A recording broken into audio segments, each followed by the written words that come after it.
Τίτλος. Okay. Η γυναίκα μου με απάτησε. Okay. Η γυναίκα μου 37 χρονών και εγώ 37 χρονών, η Δελγία. Είμαστε παντρεμένοι 15 χρόνια. 15 χρόνια μαζί, φίλε. Έτσι. Βαρύ αυτό. Το κρατάμε. Που σημαίνει από τότε που ήταν πόσο. 22, bro. 37 μήνες, 15-22. Η μεγάλη μου. Τέλος, δεν πειράζει. Ναι. Και έχουμε. Όχι, θες να στο κάνω ακόμα χειρότερο. Ναι, θα το κάνω. Και έχουμε 3 παιδιά μαζί. Εδώ η πρώτη ερώτηση είναι αν τα 3 παιδιά είναι δικά του ή όχι.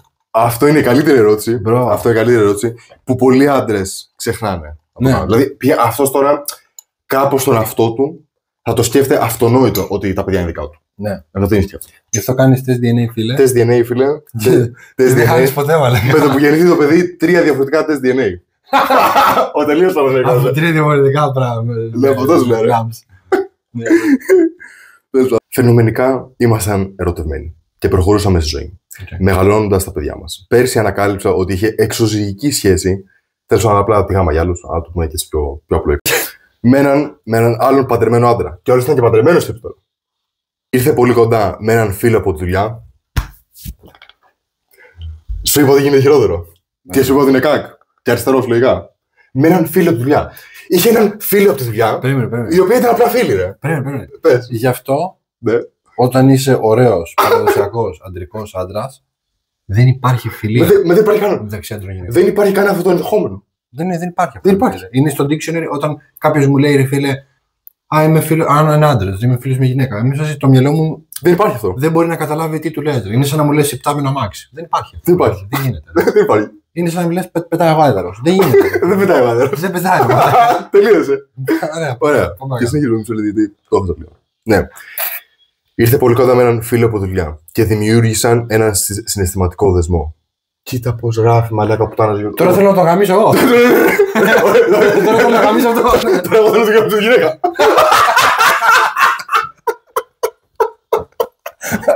Εγώ θέλω να γαμίσω αυτό. Οκ. Και κάνω όχι κύριε. Τέλος. Μοιράζονταν μεταξύ τους τα προβλήματα του γάμου τους. Μιλάει για τον γάμο του ως ένα τρίτο πρόσωπο. Του γάμου τους, αφού είναι ο γάμος σου ρε μαλάκα, ή όχι. Ναι, αλλά και καλά και του δικού του και του δικού του. Ναι. Τέλος πάντων, δεν είναι σημασία. Τέλος πάντων, μην σταματάς σε κάθε. Όχι, ισχύει. Θα σου πάρει για 10 ώρες. Αυτό σου λέω. Και ήρθαν πολύ κοντά. Κατέληξε σε σεξουαλική σχέση. Αν και η γυναίκα μου παραδέχεται ότι δεν ήταν και τόσο καλή. Σκέψου να έρθει η γυναίκα σου λέει ρε φίλε, έφαγα πούτσα από άλλον. Για καιρό με γαμούσε, αλλά δεν ήταν και τόσο καλό. Οπότε τι σημασία έχει. Πριν ξενερώσεις, πριν φρικάρεις. Την είχε μικρή. Ναι. Εντάξει, όχι, κόμπλε τότε. Ρε, προχωράμε. Okay. Αυτό που της άρεσε κυρίως ήταν η προσοχή που της έδαινε και πόσο όμοιοι ήταν. Τους έπιασα στα πράσα, αφού υποπτευόμουν μήνες. Αυτός μήνες υποπτευόμουν. Τους έπιασα στα πράσα, λίγο αυτό δεν το ξέχασα. Πρέπει. Πάμε. Θέλω να μάθω πώς. Όχι. Αφού υποπτευόμουν μήνες και αυτό έβαλε τέλος στην εξωζυγική τους σχέση απότομα. Οκ, συνεχίζω. Μισό λεπτό. Γιατί το χάνω αυτές που έχω, ρε μαλάκα. Περίμενε λίγο. Αποδείχθηκε ότι οι δύο αποτύχαμε να επικοινωνήσουμε επαρκώς τα προβλήματα που είχαμε πριν την εξωζυγική σχέση. Όπως ανακαλύψαμε κατά τη διάρκεια της συμβουλευτικής γάμου τον τελευταίο χρόνο. Δηλαδή πήγαινε σε συμβουλή κάτι τέτοιο. Ότι ουσιαστικά λέει ότι εφόσον αυτός έμαθε ότι όντως τη γερατώνει, πήγανε σε couples θεραπεία. Το μεγαλύτερο σκάμ. Περίμενε. Ξέρεις τι είχε πει μια γκόμενα που ήταν βρωμιάρα, αλλά της δίνω respect αυτό που είπε. Λέει, ο τύπος άντρα που θα πήγαινε ποτέ σε θεραπεία είναι ακριβώς ο τύπος του άντρα που δεν θέλουν να γαμίσουν οι γυναίκες. Ακριβώς. Και να τον απαντήσω. Και τέλος. Ακριβώς. Ισχύει απλά, ρε. Πήγαμε στον couple therapy. Σκέψου να κάθομαι εγώ τώρα απέναντι από τον σύμβουλο, ρε. Και να με κοιτάει στα μάτια και να μου λέει, ρε φίλε, κοίταξε να δεις. Σου γαμίσαν τη γυναίκα. Ωραία. Αλλά αποτύχατε και δύο στον απεικιονίστο. Αυτό ήταν ο κύριος λόγος. Και εγώ να κάτσω να κάνω. Και να δώσω το χέρι και να δώσω μετά 50 ευρώ. Και να δώσω 50 ευρώ και να φύγω. Και αφήσεις έτσι μετά.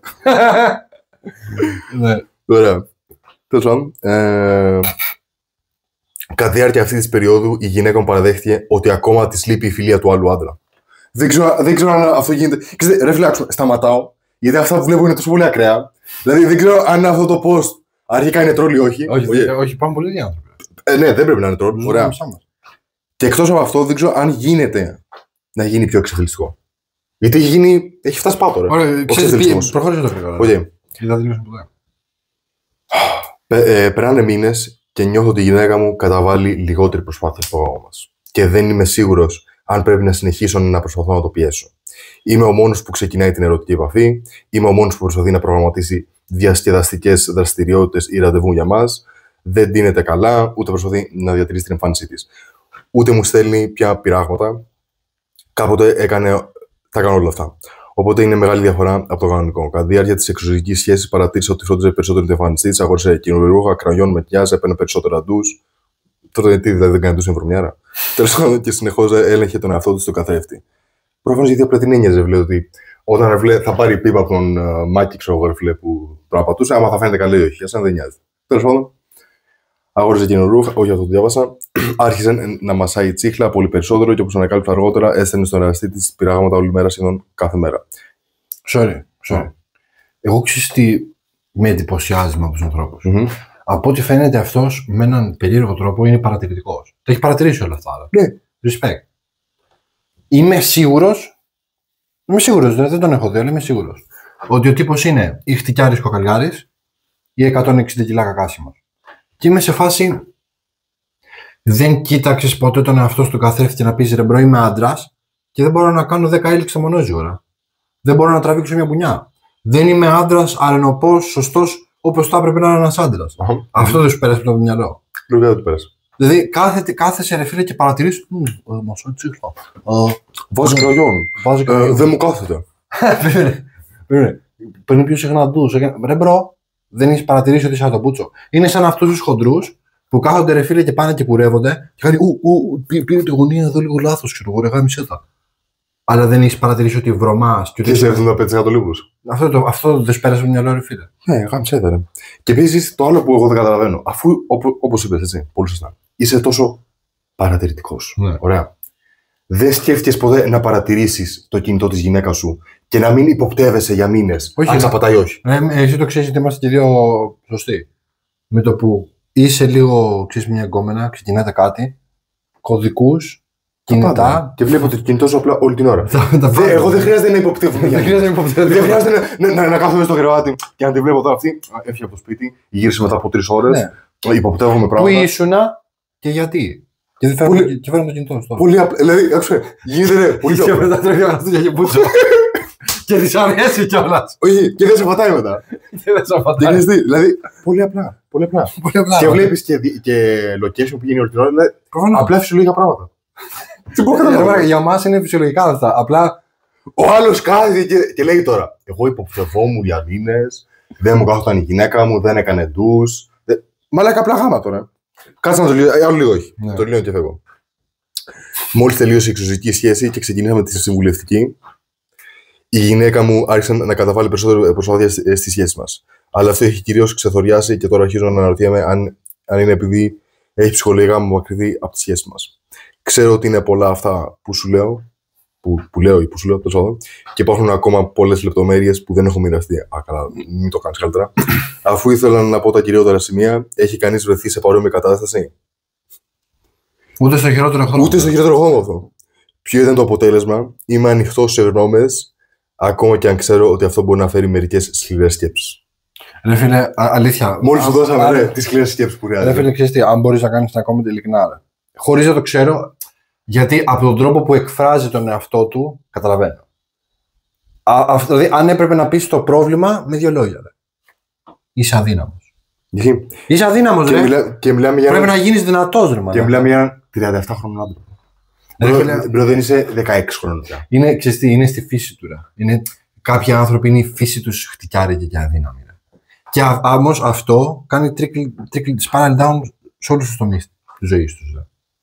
Τέλος, αυτό ήταν το story ουσιαστικά. Ναι, δηλαδή ουσιαστικά αυτό το κλείνει με το είμαι ανοιχτός, ξέρω εγώ, στο να ακούσω απόψεις. Ναι, και μετά του έχουν κάνει λίγα κόμματα. Θέλω να δω ότι περισσότεροι τον κράζουν ή. Ο άλλος του γράφει πολύ σωστό κόμματα από κάτω, το πρώτο που είδα. Δεν σε σέβεται πια. Οι περισσότεροι γυναίκες δεν σε σέβονται όταν απατούν και ο άντρας τις παρακαλεί να μείνουν. Το αυτονόητο, πολύ σωστό του γράψει. Ναι. θα σας ζητεί όταν κάποιος άλλος σε βάλει πρώτο, τότε θα βγουν τα συναισθήματα. Μέχρι τότε απλά θέλει τη σχέση που είχε με τον άλλον άντρα. Πολύ σωστό. Θες να το κάνω χειρότερο. Λογικά η γυναίκα του είναι και άσχημη. Καλά. Τώρα, μαλάκα, τώρα εγώ και εσύ, άμα τη βλέπαμε αυτή, δεν θα τη έγινε σπούτσο μεθυσμένος. Μεθυσμένος, λέει. Ναι, ρε μαλάκα, και τώρα αυτός την είχε παντρευτεί, μαλάκα, και κάθεται και λέει: προσπαθώ να βγούμε. Ενώ μαλάκα ένας τύπος, ρε φίλε, σαν εμάς, δεν θα την έγινε στο στόμα, ρε φίλε, θα προτιμούσα να τον παίξει μαλάκα.